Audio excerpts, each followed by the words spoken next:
There's nothing wrong with watching movies alone at home, but it makes it nicer when you're watching like the weird shit at home with other people just once in a while. So yeah.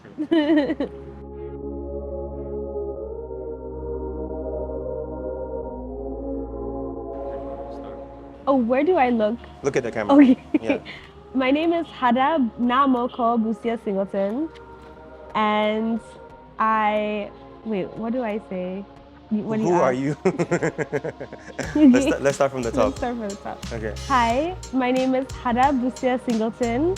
I also go by Hadzi. Um, yeah, and I am an artist. I want to call myself, I always say I'm an actress. I am an actress, but I want to say I'm an artist and a mixed media artist. And hopefully one day film curator. Cinema Beento came out of the want and need to watch movies with friends and friends of friends and people I didn't know, and basically just extending movie nights I had at home, but in a safe, sustainable way.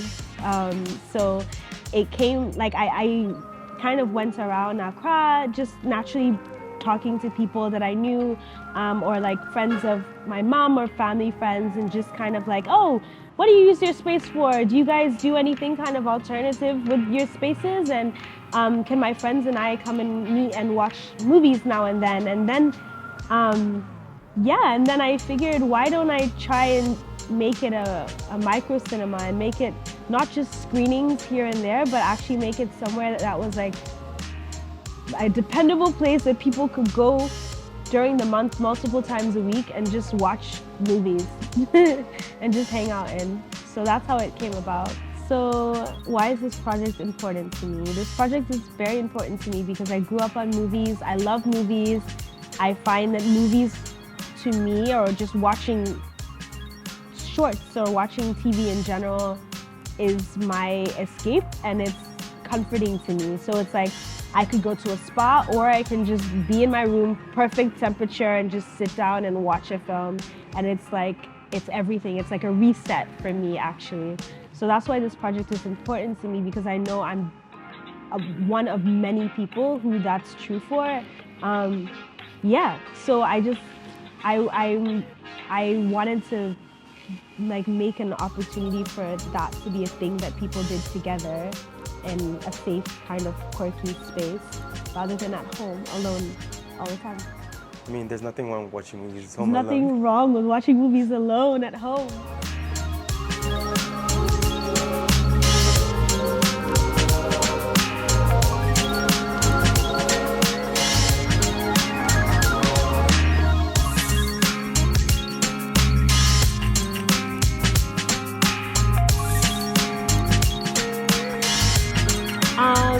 This month is spooky month. It's October, and the focus this month was to watch not just horror movies, but suspenseful movies with a focus on brown, black, and Asian leads. That's what the focus this month was. Like, out of your comfort zone, basically, was the focus on October. What I would say what I and we now were focusing on highlighting this October.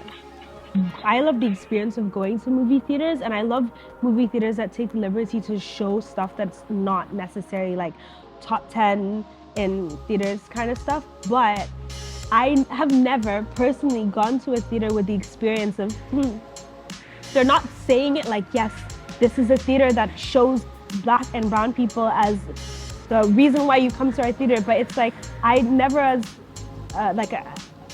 I've never been able to just go to a theater and not really have to think about it, but just see people that look like me just be featured and what's on the program without it being a whole conversation, but just like a thing. Like, I don't know, I just feel like it's a privilege to just have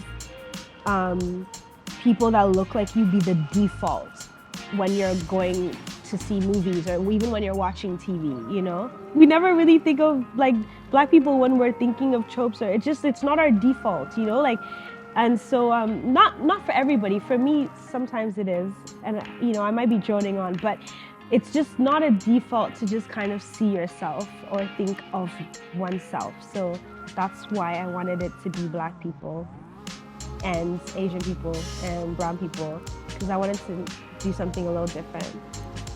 I'll go this way. They're so cool. Look at the boats. My grandma's from around this area, by the way.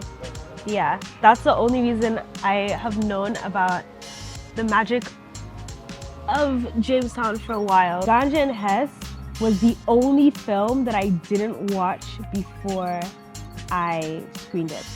Ganja and Hess was the only film I didn't go into this knowing.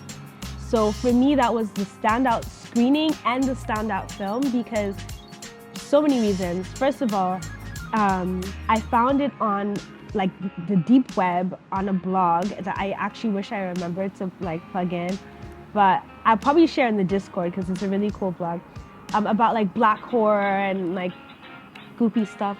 But I found out that it was like in direct conversation with Blackula, which is one of them that I was really excited to watch, that we did watch, and I just found it surprised me. I think it was beautiful, but I also loved the writing. I think Bill Gunn in general is a writer that I really, really want to get more into. And also, there was power cuts when we were showing Ganja and Hess. And what I thought was so cool is that I thought everyone was gonna leave. There was like 9 of us, and I thought people were gonna bounce because it was Tuesday. It was like long work day, you know, and I just kind of told everybody, hey, you know, the fuse is blown and we might like have to steal to see from somewhere else, but let's just wait 20 minutes and see what happens, or we can just finish it on Discord. And everyone's like, nah, we're hanging. And so I was like, cool.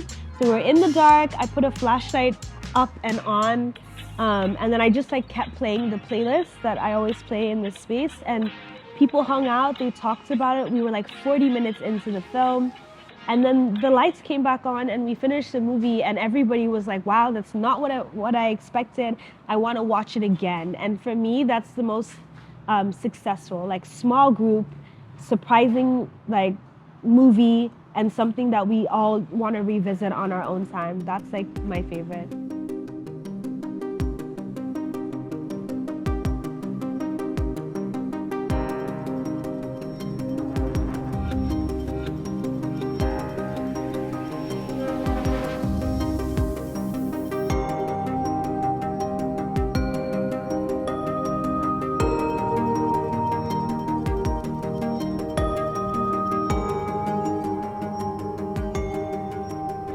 So, the challenges of setting up a project like this in Accra, traffic, getting people to leave their houses, getting people to trust that when they leave their houses that they're coming to something that is worth leaving their houses for.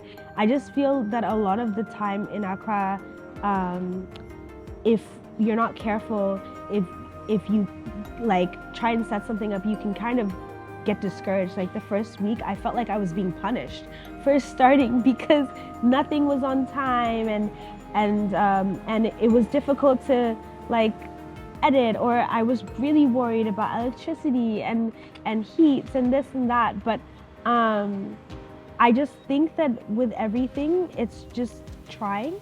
So I wanted to say overall, I'm really glad I tried. And I will say a positive thing. The rewarding thing about doing something like this in Accra is bringing together people, because a lot of the time I feel that people hang in different like tiny groups, like cliques almost. And there's a lot of us that have so much in common and like the same kind of things. And what I do like is I feel that this has been an opportunity for me to meet people that I wouldn't have met just at a bar, I wouldn't have gone up to necessarily. But yeah, I'm happy that this is one of the many things that happen in the city that's given people that don't necessarily hang with each other the opportunity to meet in a different setting. What's next for Cinema Beento? It's supposed to be a pop-up micro cinema, pop-up video club, and so it would be nice to do it in a different space. And right now, as I'm trying to put together another season, I am also thinking of what space would make sense to put the season up in, and what's good for the members, and what days do people really like to come to. And I don't really know what's next exactly, but I know that there is a next, and I know that the whole goal was to see if there was a market for this, a group of people that wanted to hang and wanted to come support, and there is. So with that, it's in the next week or so, I'll just communicate to everybody what's gonna happen, what the season will be, and like where we're gonna be able to meet.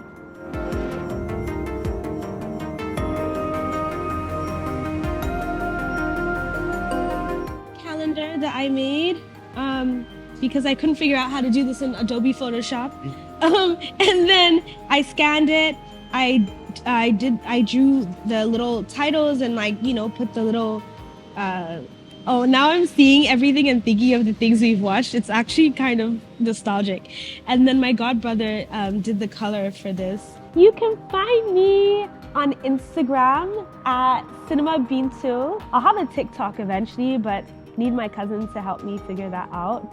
And also we have a website that I feel like no one really uses because people don't check .coms anymore. So it's www.cinemabeento.com. And it still has the what's on from last season, but I'll update it. So yeah.